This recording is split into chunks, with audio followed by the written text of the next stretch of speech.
मग तुम्ही तेजोनिधी सरांचं व्यक्तिमत्व त्यांच्या इन्स्पिरेशनने, त्यांच्या व्यक्तिमत्वाच्या इन्स्पिरेशनने पुस्तक लिहायला चालू केलं. बरोबर. पण पुस्तक लिहिणं म्हणजे काय सोपी गोष्ट नाही.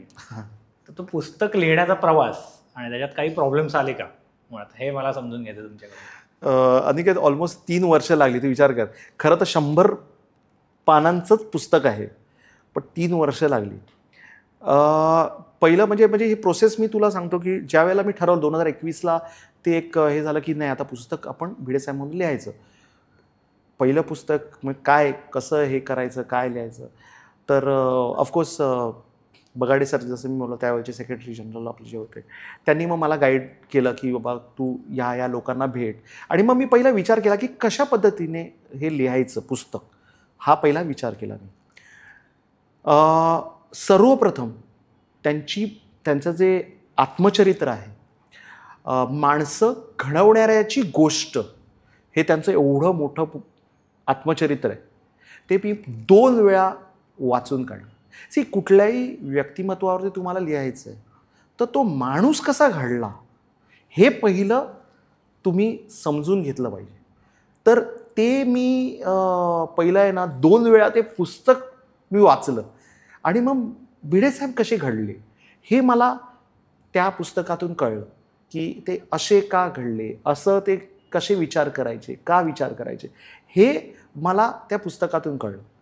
मग मी साधारणतः 35 ते 40, इनफॅक्ट त्याच्यापेक्षा जास्त लोकांना भेटलो किंवा फोनवरती बोललो आणि त्यांना सांगितलं की मी असं असं पुस्तक लिहितोय आणि मला आहे ना भिडे साहेबांच्या व्यक्तिमत्वाचा एक पैलू सांगा जो तुम्हाला भावला असेल, मला तो एक जाणून घ्यायचा आहे. म्हणजे आज बऱ्याच लोकांना भेटलं ना तर लोक एक भिडे साहेबांचा जो पैलू आहे ना तो आवर्जून सांगतील. तो म्हणजे सर कौतुक काय करायचे ना, म्हणजे असं वाटायचं ना की काय, अरे हा माणूस तर काय आहे, म्हणजे खूप मनापासून करायचे, असं नाही हे मनापासून कौतुक करायचे. आणि त्या कौतुकाची थाप घेण्यासाठी लोक अक्षरशः इगर असायचे, अरे कधी भिडे साहेब आपल्याला पाठीवरती शाबासकी देतील असं. सो ते कौतुक खूप मनापासून करायचे. तर बऱ्याच लोकांकडून आहे ना तोच मला हे यायचं, अरे भिडे साहेब खूप चांगलं कौतुक करायचे रे. अच्छा, भिडे साहेब आहे ना आपलेपणाने बोलायचे, फॅमिलीबद्दल विचारायचे, हे करायचे. बऱ्याच लोकांकडून हाच हे आलं.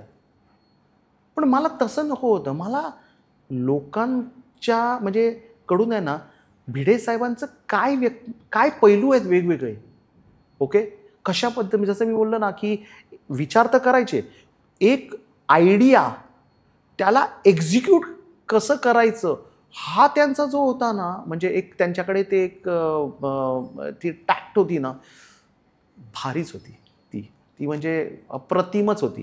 सर्व फास्ट म्हणजे अच्छा, त्यांना ना कोणी सजेशन, म्हणजे असं सजेशन नुसतं दिलं ना, वरवरती बोललं, सर आपण हे असं करूया, कसं करणार सांग, ते सांग, नुसतं हा हे असं करूया नाही, त्याचं इम्प्लिमेंट कसं करणार ते सांग, ओके, असं त्यांना ते हे असायचं.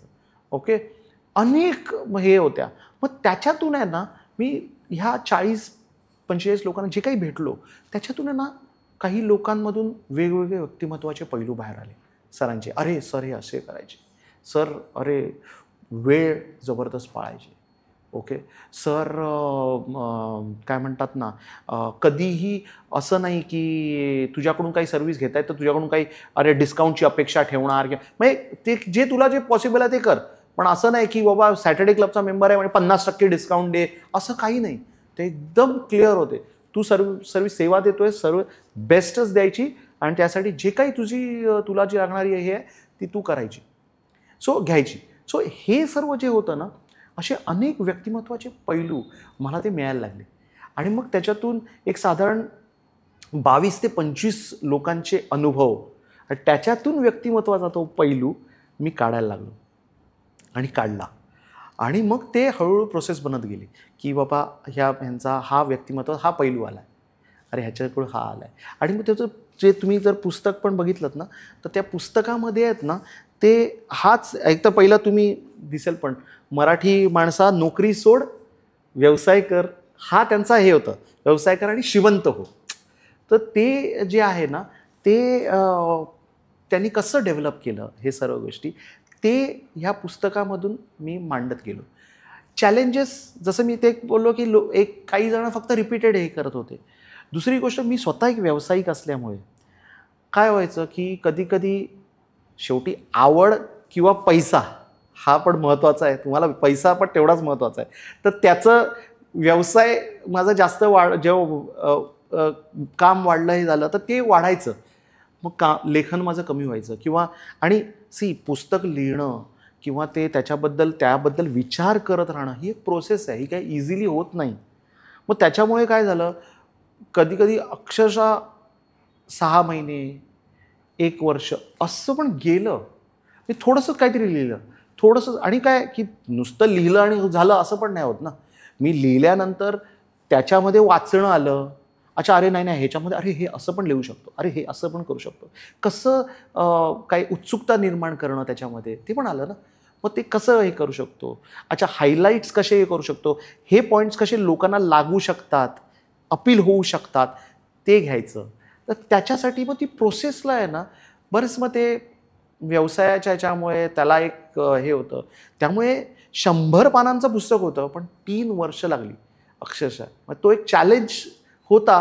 पण मी 24ला म्हणजे एक ह्याला वेळेला आहे ना मी एक ठरवलंच की काहीही करून 24मध्ये हे पुस्तक संपवायचं म्हणजे संपवायचंच. आणि 24ला करायचं किंवा start of the 25th launch करायचं. आणि मग ते 12 जानेवारीला 2025ला प्रकाशित केलं.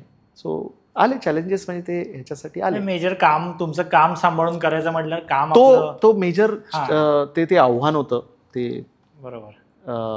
आणि ते आता पण येणारच आहे. पण आता काय एक थोडंसं एक हे झालंय की एक आत्मविश्वास मिळालाय. पहिलं पुस्तक झालंय आता काही तसं येणार नाही. पण तो चॅलेंज आले. तुम्ही हा व्हिडिओ इथपर्यंत बघितलात म्हणजे हा नक्की व्हिडिओ तुम्हाला आवडलाय. ह्याचा पूर्ण पॉडकास्ट आपल्या मेन यूट्यूब चॅनलवर आहे ज्याचं नाव आहे वन टेक विथ अनिकेत. हे चॅनल तुम्ही नक्की फॉलो करा. आणि इंस्टाग्रामवर आम्ही बऱ्याच रील्स ह्या व्हिडिओच्या अपलोड केलेल्या आहेत त्या पण तुम्ही सगळ्या बघा. आणि वन टेक विथ अनिकेत हे इंस्टाग्राम चॅनल पण फॉलो करा.